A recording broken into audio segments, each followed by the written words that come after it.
All right. So that is the quick crash course rundown of just the basics of painting. Obviously, there's far more complex things that we'll be covering later on. But a quick story. I was in a class at Art Center back when I was, I think it was fourth term, a digital painting class. And I already kind of had my chops in digital painting, so I thought I kind of knew everything. But what we did as an exercise kind of blew me away. Teacher kind of handed out all these candles and he lit them, and each table had a candle. We had our laptops for painting digitally. And he said, okay, you have 3 minutes, or no, it was 5 minutes. And what I want you to do is just paint it the best you can. I'm like, okay, well, I'm a pretty good painter. So I did an okay job. I was like, all right, pencils down or pens down. He said, okay, do it again. Oh, okay. All right, I see where we're going with this. For the next 5 minutes, we painted it again. And we did that up until 8 or 10 times on one big sheet. Without fail, for every single person, the 10th painting looked way better than the first. Hands down, guaranteed. Even if it's just a slight improvement, it's going to look better because you've gone through the iteration and you're more familiar with where the brush strokes are going to go. It becomes a smoother experience. So that's exactly what we're going to do. I divided this out into 8. And you don't have to do it in a time limit. You do it as quick or as slowly as you want. But I'd recommend not spending too much time on each one. Now, if you really want to, you could just take your drawing and put it on all 8 if you want, to kind of just speed up the painting process. But if you want to kind of learn other things, you could just start from scratch each time. All right, let the games begin. So underneath this line work, what I'm going to do is make a new layer. I'm going to just grab a different brush. Just going to fill that in. I'm going to be loose and fun about this. I don't really care too much about accuracy.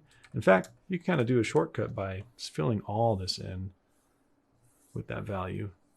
And for a bit of a fun painterly effect, I'm going to add a bit of a orangish raw sienna, burnt umber, burnt sienna kind of color, because for traditional painting, that's typically what you start out with. If you have a white canvas, you want to put a wash of burnt sienna to kind of let colors pop out against it to go either darker or lighter. All right, so for each one of these, I'm gonna, let's actually turn off that reference. I'm gonna do a quick gradient downward from the tops because I know I'm gonna do that anyway. Okay, that's good enough for me. Let's bring the reference back. Okay, here, let the games begin. I'm just gonna squint my eyes, do a quick circle here, and we're going to lay in the shadow there, the shadow here, the shadow beneath that onto that wood area, and then we want that highlight. And notice how few brush strokes I'm doing this in. I'm not getting too detailed with a small brush, but it's okay to use your layers here, obviously. All right. So we just laid in all the information that we need, that we just need to blend in to kind of communicate that form and geometry of the apple. You know, all the information is there. It's looking good. Grab some of this, make it a little bit brighter up here, a little bit brighter up there. And I'm going to make that background darker.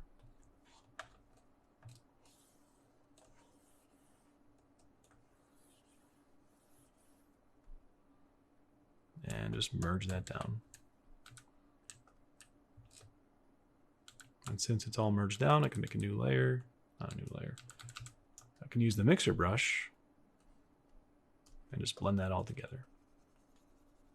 Now let's use a bigger version of that. Let that be blended in. We don't need it to be sharp.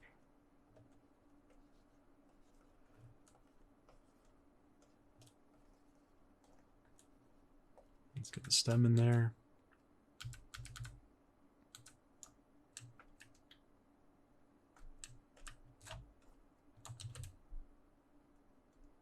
Oh, first let's put the shadow of the stem.